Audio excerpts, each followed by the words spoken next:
आइए जानते हैं आज के प्रमुख अंतर्राष्ट्रीय खबरों को। पहले एक नजर आज की हेडलाइंस पर। पार्टियां कमजोर महिलाओं को चुनती है, खड़गे के बयान पर राज्यसभा में हंगामा। अनंतनाग एनकाउंटर में सेना को बड़ी कामयाबी, लश्कर आतंकी उजैर खान को किया ढेर। एक दूसरे की संप्रभुता भारत पर कनाडा के आरोपों को लेकर अमेरिका के बाद अब ऑस्ट्रेलिया ने क्या कह दिया। इंडिया गठबंधन में all is not well coordination committee से सीपीएम ने बनाई दूरी। हरियाणा के सोनीपत में टोल कर्मचारियों से भिड़े बीजेपी नेता। इसरो का आदित्य निकला L1 पॉइंट की तरफ, सौर हाईवे पर यात्रा शुरू। अजरबैजान और आर्मेनिया के खिलाफ युद्ध का ऐलान। किम जोंग उन को रूस ने दिया ऐसा गिफ्ट कि अमेरिका की उड़ जाएगी नींद। राघव चड्ढा और परिणीति चोपड़ा की शादी, सिक्योरिटी के तगड़े इंतजाम। और संजू सैमसन के लिए इरफान पठान ने शेयर की इमोशनल पोस्ट, बोले मुझे भी होती निराशा। संसद के विशेष सत्र का दूसरा दिन महिला आरक्षण बिल के नाम रहा। आज केंद्रीय कानून मंत्री अर्जुन राम मेघवाल ने लोकसभा में महिला आरक्षण बिल पेश किया। इस बिल को नारी शक्ति वंदन अधिनियम बिल नाम दिया गया है। इस बिल के पेश करने का प्रस्ताव पास हो गया है। अब कल इस बिल पर चर्चा होगी। इससे पहले पुरानी संसद में लोकसभा और राज्यसभा के सभी सांसदों का एक साथ फोटो शूट हुआ और फिर पीएम मोदी के साथ सभी सांसद पदयात्रा करते हुए नई संसद पहुंचे। इसमें पीएम मोदी, लोकसभा स्पीकर ओम बिरला, उपराष्ट्रपति जगदीप धनखड़, सोनिया गांधी, मल्लिकार्जुन खड़गे समेत लोकसभा और राज्यसभा के सभी सदस्य मौजूद थे। यह पहला मौका नहीं था जब महिला आरक्षण बिल सदन के पटल पर आया है। 1996 से 27 साल में कई बार ये अहम मुद्दा संसद में उठ चुका है, लेकिन दोनों सदनों में पास नहीं हो सका। 2010 में तो हंगामे के बीच राज्यसभा में पास भी हो गया था, लेकिन लोकसभा से पारित नहीं हो सका था। जम्मू कश्मीर के अनंतनाग में चल रहे एनकाउंटर में सुरक्षा बलों को बड़ी कामयाबी मिली है। सुरक्षा बलों ने तश्कर-ए-तैयबा के आतंकी उजैर खान को ढेर कर दिया है। कश्मीर एडीजीपी विजय कुमार ने बताया कि अनंतनाग में आतंकी उजैर को मार गिराया गया। एक लाश को ढूंढा जा रहा है और आतंकी की हो सकती है सर्च ऑपरेशन अभी भी जारी है क्योंकि यहाँ गोले मौजूद है। इस ऑपरेशन में 4 जवान भी शहीद हुए हैं। वर्तमान में अनंतनाग में चल रहा एनकाउंटर खत्म हो गया है। ऐसे में अब सुरक्षा बलों ने अपना फोकस सर्च ऑपरेशन पर लगा दिया है। इसकी वजह यह है कि यहाँ पर आतंकियों से जुड़ी चीजें मौजूद हो सकती है। इस ऑपरेशन में 2 आतंकियों को ढेर किया गया है जबकि 4 जवान शहीद हुए हैं। सेना अभी तीसरे आतंकी के शव की तलाश भी कर रही है। फिलहाल सेना ने इस पूरे इलाके को घेरा हुआ है। जंगलों में सेना के जवान आतंकियों के सामानों की तलाश में जुटे हैं। भारत कनाडा के बीच शुरू हुए हालिया विवाद पर अमेरिका के बाद अब ऑस्ट्रेलिया ने प्रतिक्रिया दी है। कनाडाई प्रधानमंत्री जस्टिन ट्रूडो ने खालिस्तानी आतंकवादी हरदीप सिंह निज्जर की हत्याकांड में भारत की संलिप्तता के आरोप लगाए हैं, जिस पर हंगामा खड़ा हो गया है। ऑस्ट्रेलिया का कहना है कि भारत कनाडाई प्रधानमंत्री जस्टिन ट्रूडो के आरोपों को लेकर वो चिंतित है। ऑस्ट्रेलिया विदेश मंत्री पेनी वोंग की प्रवक्ता ने एक बयान में कहा कि मामले को लेकर चल रही जांच में जो आरोप लगाए जा रहे हैं उसे लेकर ऑस्ट्रेलिया बेहद चिंतित है। ऑस्ट्रेलिया का मानना है कि सभी देशों को एक दूसरे की संप्रभुता और कानून के शासन का सम्मान करना चाहिए। अब इस मामले को लेकर अपने सहयोगियों से संपर्क में है। हमने भारत के शीर्ष अधिकारियों को अपनी चिंताओं से अवगत कराया है। केंद्र की सत्ता से बीजेपी सरकार को उखाड़ फेंकने के लिए बने विपक्षी पार्टियों के गठबंधन इंडिया में दरार पड़ने लगी है।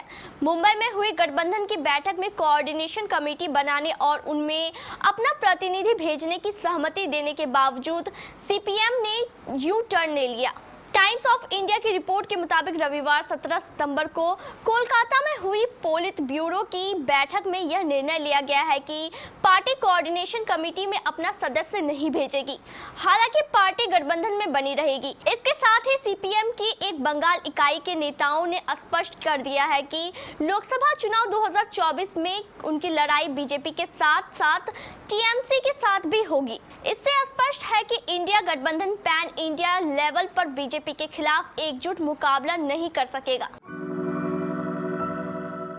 हरियाणा के सोनीपत में मेरठ झज्जर नेशनल हाईवे पर बीके झरोटी टोल के पास बीजेपी नेता और टोल कर्मचारियों में जबरदस्त झड़प हो गई।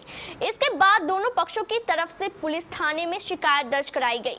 देर रात बीजेपी के जिला अध्यक्ष तीर्थ राणा ने कार्यकर्ताओं और ग्रामीण के साथ मिलकर कई घंटों तक टोल प्लाजा को फ्री करा दिया और वहीं धरने पर बैठ गए। मामले की जानकारी मिलते ही पुलिस के आला अधिकारी फोर्स के साथ मौके पर पहुंचे और नेताओं को समझा बुझाकर धरने को खत्म कराया और टोल प्लाजा पर सेवा बहाल कराई। हालांकि इस दौरान नेताओं और पुलिस के बीच तनातनी का माहौल भी देखने को मिला। भारतीय अंतरिक्ष अनुसंधान संगठन का आदित्य L1 सूर्य मिशन अब धरती और सूरज के बीच मौजूद लैरेंज पॉइंट 1 की तरफ बढ़ चुका है, यानी इसका ट्रांसलैरेजियन पॉइंट 1 इंसर्शन किया जा चुका है। अब आदित्य को सिर्फ 110 दिनों तक अंतरिक्ष में यात्रा करते जाना है। इसके बाद ही वह L1 पॉइंट पर पहुंचेगा। इस पर मॉरिशस, बेंगलुरु के ISTRAC, हरिकोटा, श्रीहरिकोटा के SGSC, SHAR और पोर्ट ब्लेयर के इसरो सेंटर से निगरानी की गई है।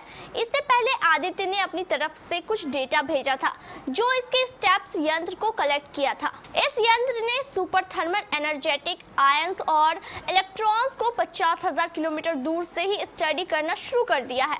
इससे पहले वैज्ञानिकों को ये मदद मिलेगी कि ये कण धरती पर क्या असर डालते हैं। अजरबैजानी सेना आर्मेनिया के कब्जे वाले क्षेत्र में घुस चुकी है। बताया जा रहा है कि दोनों देशों की सेनाओं के बीच भीषण गोलीबारी जारी है। अजरबैजानी रक्षा मंत्रालय का दावा है कि उसने आक्रमण की जानकारी रूस और तुर्की को दे दी है। पिछले कुछ महीनों से दोनों देशों में तनाव चरम पर था। आर्मेनिया और अजरबैजान दोनों ने कई मौकों पर एक दूसरे पर गोलीबारी करने का आरोप लगाया था। तब आर्मेनिया ने दावा किया था कि अजरबैजानी सेना रूस की स्टाइल में आक्रमण की प्लानिंग कर रही है। दोनों देश अगस्त 2020 में 3 महीने की भीषण युद्ध लड़ चुके हैं। इस युद्ध में लगभग 7,000 लोगों की मौत हुई है, जिसमें सैनिक भी शामिल है।